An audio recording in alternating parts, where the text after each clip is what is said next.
A stunning blonde lounges under the sun on a golden beach, unaware she's being watched. The stalkers send photos to another man, who picks out two gorgeous women. After some deliberation, they hatch a plan, sending a charming guy to chat them up. When the women let their guard down, disaster strikes.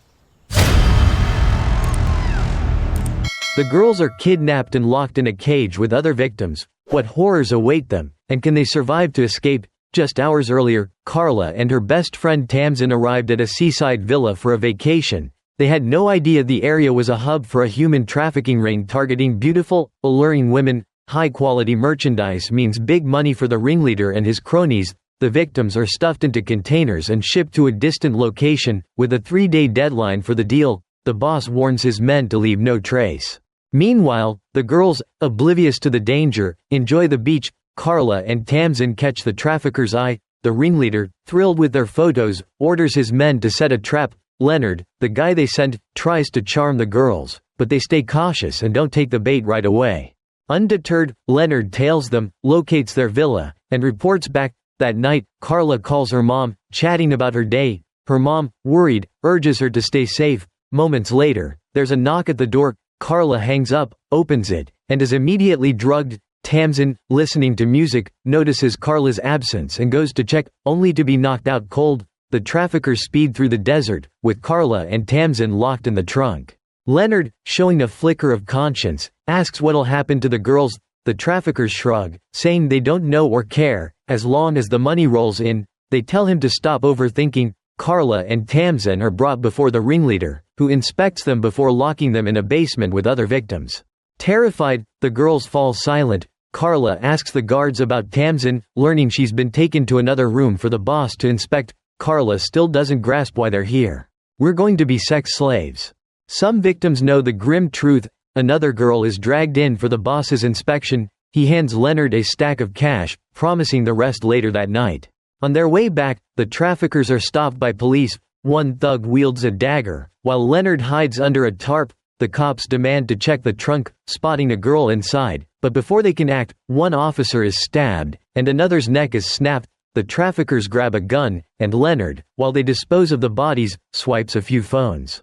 The guards warn the girls. They're surrounded by desert, and temperatures plummet below freezing at night, so escape is futile. The ringleader gets a call pushing him to deliver the goods. He admits they're short one girl, but the buyer agrees to prep the remaining payment, insisting the victims stay in top condition. The boss swears he'll deliver. Parents, unable to reach their daughters, grow frantic. Tamsin's mom gets a call from Carla's mom. Both girls went to a tourist spot but vanished. Carla's mom fears the worst. The police agree to pick her up the next morning to discuss a search. In the basement, Carla rallies the other girls. They know nothing about their captors, so they need to gather intel to act. Do something, or we're dead. Got it. Under Carla's lead, one girl shares her story. She was doing yoga on the beach when a good-looking guy struck up a conversation. They hit it off, made dinner plans, and she mentioned it to her mom. But that night, he took her to a house in the desert. While she was in the bathroom, he spiked her drink, and she woke up here. Another girl says she found a man's wallet, returned it, and bonded with him, Leonard. They realize he's the same guy who approached them all. Each victim is inspected by the ringleader, who's clearly the mastermind. Another girl whispers that a previous victim fought back, got injured, and was photographed before being dragged away, never seen again. Apparently, any damage to their appearance makes them unsellable. Meanwhile, Leonard calls his sister, sending her money for her serious illness. It's why he's caught up in this dark world. The next morning, Carla finds a piece of wire in a wall crevice. Leonard shows up, and the girls curse him out. He tells them to save their strength for a long sea journey and leaves a bag of sedatives on the doorframe, saying to take them before tomorrow. Carla realizes he might be helping them. He drops two key details: the traffickers ship victims by sea, and the deal goes down tomorrow. The police, alerted by Tamsin's mom, visit Carla's home with experts. They've got 5 missing persons reports, all women in their 20s. Carla and Tamsin told their families they were headed somewhere remote, but local guides saw no sign of them. Tamsin mentioned meeting a new guy, but local restaurants have no record of them. The victims' bank accounts show no activity since their disappearance. Local police say it's too soon, less than 24 hours, to act, and they need more leads.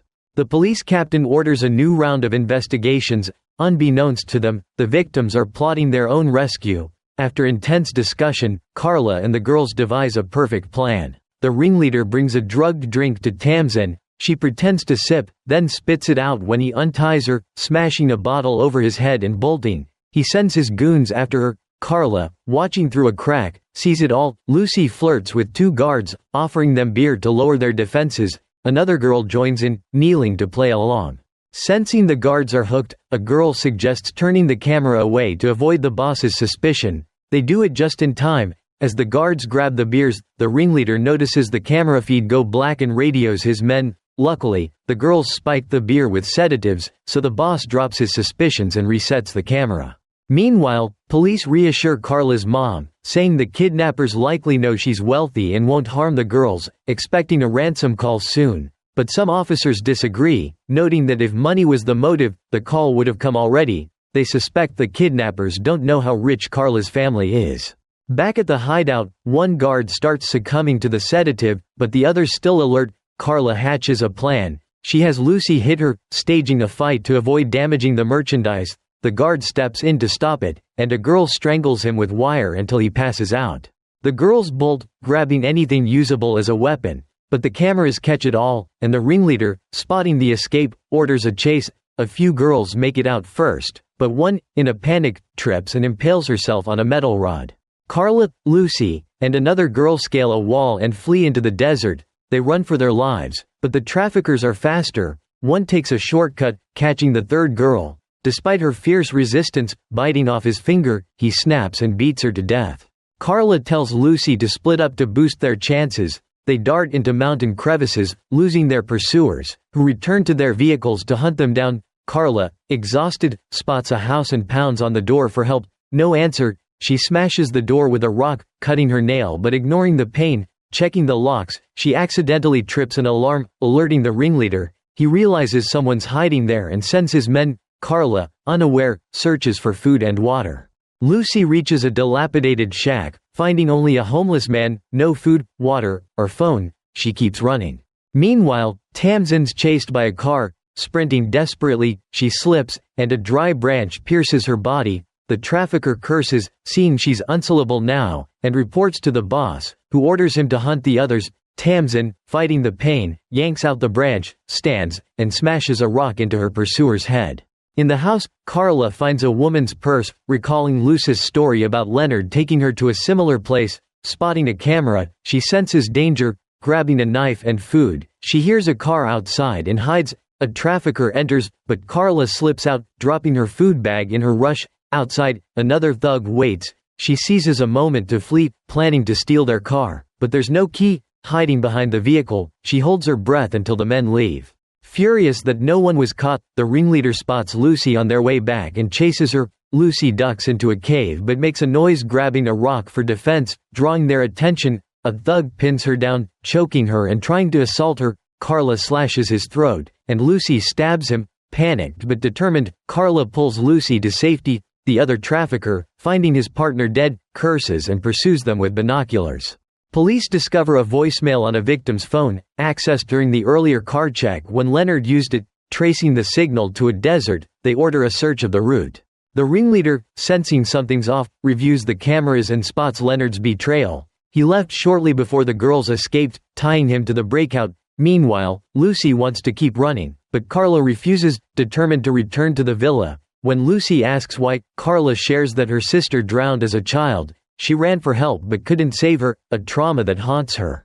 Now, she wants to save the others and destroy the trafficking ring to prevent them from becoming sex slaves. Moved but unwilling to risk her life, Lucy parts ways with Carla and flees. A trafficker finds them, capturing Carla. Enraged, he takes it out on her. Hearing Carla's screams, Lucy hesitates, then follows the sound, hurling a rock at the thug's head. Carla blinds his other eye. They run hand in hand. Halfway, Carla recalls something. The trafficker's car is their ticket out. Tamsin, who stole a vehicle, passes out from blood loss.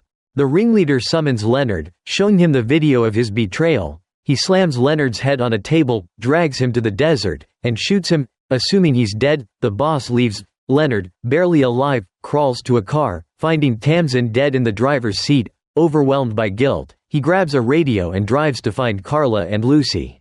With Carla's mom's funding, police hire a helicopter to search the villa's location. Only the ringleader remains there. Hearing a car, he grabs a gun and sees Leonard, who claims he's brought new merchandise. As the boss approaches, Carla and Lucy ambush him with blunt objects, knocking him out. When he wakes, he's locked in the basement, surrounded by the girls. Still defiant, he's castrated by Lucy. The others pull her away, leaving him to rot.